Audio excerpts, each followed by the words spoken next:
Barrett Jones has seen some Big 12. He does that championship game. He is with us now on the JohnstonRVCenter.com hotline. Barrett joins us courtesy of Gus's world-famous fried chicken. They got a great spot there in Birmingham. They're all over the place, though. 2201 2nd Avenue South, downtown Birmingham. You can find them online, GusFriedChicken.com. What's up, Barrett? How are you? Brownie, I'm glad you finally took over there and got Dunaway out of his monologue on the news to let me get in. So I appreciate that. Nobody kills him. One good shot. Nobody kills him more than Barrett and Wimp about the headlines. Yeah, it gets longer and longer every time. I mean, it's just. Arkansas Kendall Briles was considered for the Miami job. We're waiting to see if he is going to stay at Arkansas. Hey, Barrett, I'm kidding. Go ahead. I know you played for 4 different organizations in the NFL. Did you grow up? Did you have a favorite team, though? I know you're a big Grizzlies fan, but what about when it comes to the NFL? I really didn't, honestly. I had some phases, like any kid does. Like when I was a young kid, I had a Broncos phase briefly, with Elway. And then probably in my middle school to high school years, I was actually a big Peyton guy. So and there was a lot of Colts people, in my area, just because Peyton obviously went to Tennessee. A lot of people were familiar with him. So I would say if I had to pick one, I probably would say the Colts is the team I watched the most growing up, and they were on TV a fair amount where I in my region. So that was my squad. Even if you're a college football fan, this postseason, I mean, especially this divisional round, when you look at these 8 teams, it's going to be a lot of fun. Those 4 organizations you played for, did you have any postseason experience? Were you around the organization when they were actually going to the postseason? No, I was very fortunate to experience some greatness in college. That did not happen in the NFL. I lost more games my first year with the Rams than I lost my entire career at Alabama by maybe almost double. It's Jeff Fisher's fault. That's right. Yeah. So it was and then the Rams. Sam Bradford tore his ACL like 2 years in a row, so that was brutal. And then let's see. I was briefly, so I would have been on the Steelers made the playoffs, but I was only there for a month. So I was not experienced in the playoffs. The Bears were terrible. The Eagles, I was there the year, Chip Kelly's last year, almost made the playoffs, had a game to make the playoffs against the Redskins at the end of the year and lost it. And then Chip Kelly got fired. And then 2 years later, they won the Super Bowl. So the next year, after I left, they won the Super Bowl basically. So the answer to your question is no. I had no postseason experience, but I do have a lot of experience watching postseason football. And I did stay at Holiday. Barrett Jones with us on the JohnstonRVCenter.com hotline. Barrett, if I paid you money and took you to Athens, Georgia to address the team, you have that rare experience of winning a national championship and the very next year not having the season you wanted, winning a national championship, and then winning another national championship. So you've had to play football after a national championship in 2 different years. 1 year it didn't work, 1 year you won it again. What advice would you give the Georgia players and coaches if I paid you to give a TED Talk to them today? What would be the advice? Well, first of all, we got to talk speaking fee here because, am I going to bring out the good stuff? Or That's right. Yeah, we want over. This is high dollar. It's an SEC program, man. They've got all the money in the world. That's right. Gotcha. They're going to pay you Michael Jordan money. Yes. I understand. Okay. Yeah. No. First of all, it's very difficult, and I think you just have to hit it head on. That hey, it's hard. There's a reason that it doesn't happen very often. I was telling somebody that's about the only thing that my group of Alabama guys have left is that we didn't win it back to back, which is hard to do in 11 and 12. And so, I would say you got to address that, and you got to say, hey, this is really hard to do. We want to become something that's been done very, very few times and win back-to-back championships. So you got to make it a goal, obviously, something you're striving for, and then you have to just commit to an incredible attention to detail. I mean, there's honestly not a secret recipe to doing it. I think a lot of it comes down to hunger. You guys know, I've talked about this before. One of my least favorite things that's talked about, when games, especially in big games, is, they'll say, oh, that team wanted it more. Like it's obvious that this team just wanted it more than the other team. And I hate that because I'm just, as a player, when you're in the game, when you're in the championship game, especially, like both teams want to win. Like it's not, they want it really bad. They want it when they're there. But I will say that maybe where that's not talked about and where that is somewhat of a real thing is in the off season and just leading up to leading up to the year and even throughout the year as you're practicing, how are you improving as a team? And so every practice, every offseason rep drill matters. And I think that's where that hunger and desire shows up a lot of times, is the kind of work you put in during those really hard months when nobody's watching. Because it's weird how that works in sports, but it tends to show up in big moments. If you're a team that's really worked hard all year and practiced, playing and performing at a high level, then it's going to show up when the moments matter the most. So that would be my advice, mixed in with, some stories and jokes. No, I mean, that's great advice. I thought it was a great question, but that is a challenge, right? It's a fantastic question. Yes. You liked that question. It's good. I did. Dunaway retweets best himself. stuff. Yeah, Dunaway retweets himself and likes his own tweets. Yeah, I will retweet that one, your answer, a little bit later on. That's good. But that is a mountain that is hard to climb, and you did it successful and unsuccessfully different times, and I would assume you didn't do all those things. Your 2010 team didn't, but it was still a good. They didn't. It was still a good year by most people's standards. So, I mean, by most people's standards, I mean, you won 3 national championships. That's the one that it was probably our most out. talented team. It wasn't our best team as a group, but talent-wise, I mean, we were absolutely loaded. I think, just adding one more thing, I think that it's very easy, human nature-wise, to kind of think, okay, we got our championship ring, especially for some of the guys that maybe are like sophomores and have 1 year left, or that are going to be probably first-round guys, and think, you know what, this year it's going to be a little bit more about me. I'm just going to make sure that I don't get hurt. That's a big one, I think, for a lot of guys. It's just, play a little more cautious, which I think seems like you have a very unofficially higher chance of getting hurt when you kind of have that mentality for whatever reason than when you just go out and kind of give it all you have. And it tends to just be a little bit more me-centric, and not even, in the most extreme way where these are good guys that were very team-centric year before. It's just human nature where you're like, okay, we got our championship. Now I got to figure out, I'll see all these other guys going pro, and, for the guys that are left, now it's going to be their turn. And how do they lead? I think leadership that's, if I had to boil it down to one key, it's all about leadership. I mean, the best teams I was on, of course the coaches hold us accountable somewhat, but the best teams I was on, it was always the players doing most of the holding accountable.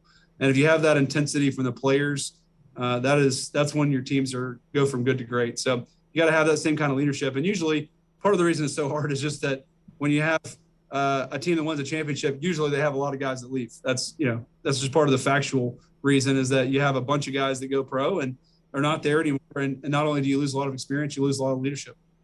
Barrett Jones is with us. He is on the JohnstonRVCenter.com hotline. And Barrett joins us each week courtesy of our friends at Gus's World Famous Fried Chicken. Get some for the family on the way home, 2201 2nd Avenue South. You can order online, GusFriedChicken.com. That is GusFriedChicken.com. You mentioned that about guys going pro. The transfer portal is a whole new animal. And Alabama's got some significant losses.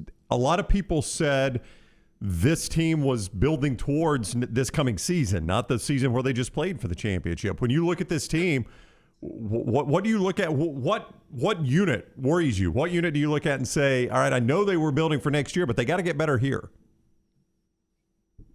I would say probably the unit, to me, that's maybe one of the bigger question marks, is actually receiver. Now there's a ton of talent there. I mean, going back, even back to that championship game, and I know we talked about this a little bit last week, but man, I thought Bryce Young just had some absolutely gutsy throws.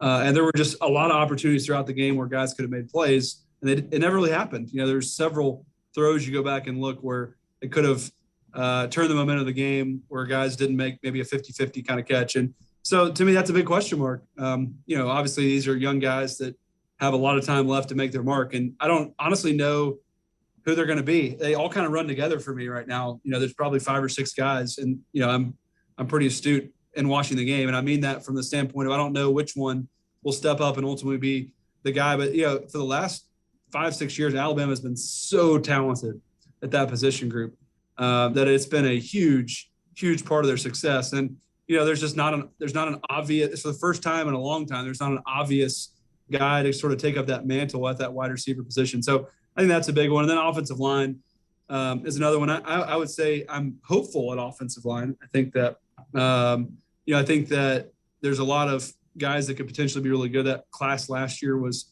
a good class. We saw a little bit of J.C. Latham in that Cincinnati game. I think he'll be a part of that probably. He seems like a really talented guy. There's a few other really talented guys. Obviously, Evan Neal will be gone, so how will you replace that? I think Chris Owens is gone. I can't remember. But I imagine they'll try to find another right tackle if they can. And so, I think those two position groups stand out. Corner, there was two really young corners that got a lot of experience, played some good ball, some bad ball. But I think that overall they should be a really good team. And look, all their best players this year, in my opinion, were sophomores. I've mentioned this name. I'm going to mention it one more time, and we got a long way to go. But I think that Brian Branch will be a guy that emerges as a stud next year.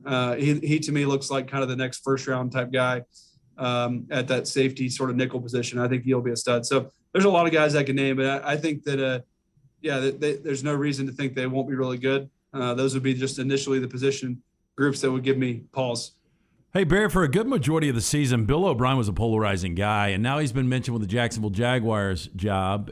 If he was to take that job, is there any concern moving forward at all as an Alabama fan that this offense won't be dominant again, no matter who takes this job? I would say no, not only because the person doesn't matter. I think offensive coordinator is enormous, and it's a huge hire. But I would say it's not a concern, probably just because Coach Saban has such a great track record of finding great hires. I mean, I think that to me is maybe one of the more underrated qualities of Coach Saban is his ability to assess and hire great talent at the coaching position. I mean, he does a fantastic job of melding to, the philosophies of the coaches that come in, and also the offense that, they run without making too many changes. It is kind of funny. It's the only place I've ever been around where if you're an offensive coordinator and you come in, you're learning the terminology of the players, not vice versa. I mean, almost any other place, you get a new offensive coordinator, you got a whole new terminology. In this one, they decided, it's a little easier to make one guy learn new terminology than everybody else. Now, all football concepts are pretty similar. So anything that you can, now you'll have some new words and new calls and new phrases and that kind of stuff. But as far as your general calls, they pretty much all stay the same from coordinator to coordinator. So that's why part of the reason why they've been able to make such a seamless transition, because Coach Saban enacted that, policy about a decade ago. So I don't know who it'll be if he does leave, but I wouldn't be worried about it again because he has such a good track record of hiring great people. And I thought Bill O'Brien was good this year, but I wouldn't put him in an irreplaceable category. Yeah, this is not me, for the record. This is not me asking Barrett if Bill O'Brien left, who Alabama should hire. This is me asking Barrett, you traveled the college football country with ESPN Radio. Who was an offensive coordinator that caught your eye this year? You watch him, you're like, I really like what this guy does. That's hard. Well, I'm going to segue and just say, don't forget that a guy I played a lot of football with at the Rams is now the offensive coordinator at Auburn, Austin Davis. So I'm actually really excited about watching Auburn football next year. Maybe I was supposed to say that because you get to see your buddy call some plays. Yeah. I had a little bit of hard time. I thought this was a weird coaching cycle to me in general. There were not quite as many people in general who I was, thought were just obvious sort of names. I actually think that there's been such a propelling of offensive coaches over the last, few years where so many offensive coaches have been given head jobs. It seems to me like there's actually a backlog of defensive guys, that stand out to me that deserve, more opportunity maybe than obvious offensive people. So honestly, I don't have a great answer for you. I mean, nothing just immediately jumps to mind. Like this, actually, you know what? I was pretty impressed. A guy you just mentioned, I think you just mentioned him. I was pretty impressed. I actually really liked the Baylor staff. I thought that they did a really good job. Jeff Grimes. Yeah. Got him Jeff from Grimes. BYU. That was a great hire. Yeah. I thought the reliable, violent offense, was pretty good. And even though the numbers weren't always sexy, I thought that was a really good hire. And just to watch how they transitioned from 2-8 or whatever they were to Big 12 championship, I thought that was fantastic. Barrett, randomly back to your professional career. I just got to ask you about the coaches you played for, because Tomlin won a championship. John Fox won a Super Bowl. Jeff Fisher coached in a Super Bowl. Chip Kelly coached in a national championship game. How different were those personalities, and which was the best players coach? They're very different. I mean, best players coach is tricky. I'm not a players coach guy. Okay. So, like Jeff Fisher was the best players coach in that, like, our all season schedule was the easiest by far. Like, he would cancel OTAs sometimes. This is a shocker. I'm a Saban guy, and I'm like, we need these OTAs. Way to go. All right. Like, what are we doing? Apparently he did too. And we would cancel mini camps sometimes, and hey, and everyone was like so excited. And I'm like, I don't think we're good enough for this. But so from that standpoint, I guess it was great. But I thought it was interesting. So, and like, there's a story that's, what the heck. So we're like 6-9 or something. It's like the last game of the year. I can't remember the exact record. Maybe it was not quite like that. We're playing a little better ball. We'd won like 2 in a row towards the end of the year. And we had a team meal, like, as a celebration. Jeff Fisher announced that there was going to be beer the night before the game at a team meal. And everyone was like, yeah. And I'm like, what are we doing here, guys? We got a game at noon tomorrow. I mean, and we went out there and we got boat raced. Yeah, I mean, this is not surprising. So, whatever. It is what it is. Players were excited. We weren't going to the playoffs anyway. I guess it was a pick me up for the guys, but we got boat raced by the Giants. I'll never forget the next day. And I was just like, okay, I guess this makes sense. We're not that good, and we celebrated with. And it wasn't like guys were getting out of hand. I mean, guys had like 1 or 2 beers, which I get. It's not really an impact. It's more of the, mental state of just the, the loosey goochy nature of it all was very off-putting to me. But what you're saying is Jalil Billingsley would have loved Jeff Fisher. He would have loved it. Absolutely. Barrett is presented each week by Gus's World Famous Fried Chicken, 2201 2nd Avenue South, GusFriedChicken.com, featured on the Food Network, Travel Channel, Washington Post, Forbes Magazine, GQ, Gus's World Famous Fried Chicken, GusFriedChicken.com. Thank you, Barrett. Have a great week. Always fun, guys. Thanks a lot. All right, buddy. Take care. Barrett Jones with us, the Alabama great, ESPN Radio. Always with us on the JohnstonRVCenter.com hotline.